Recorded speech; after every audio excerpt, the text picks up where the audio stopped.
অন্তর্বর্তী সরকারের সময়ে পে স্কেল দেয়া বা না দেওয়ার বিষয়ে এখনো কোনো চূড়ান্ত সিদ্ধান্ত হয়নি বলে জানিয়েছেন অর্থ উপদেষ্টা ডক্টর সালাউদ্দিন আহমেদ।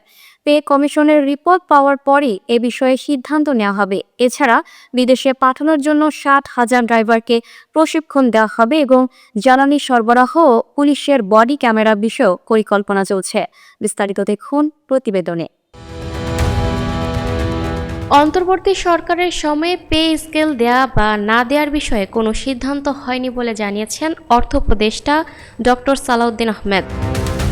মঙ্গলবার 13 জানুয়ারি সচিবালয়ে সরকারি ক্রয় সংক্রান্ত উপদেষ্টা পরিষদ কমিটির সভা শেষে সাংবাদিকদের সঙ্গে আলাপকালে তিনি একথা বলেন।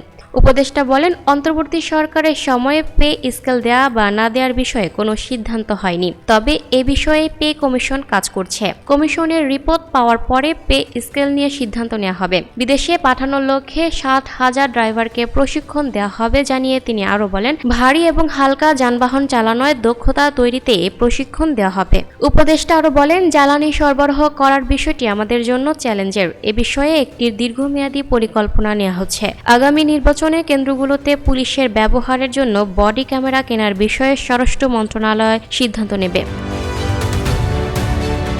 Lucky Akter, up to date news, Dhaka.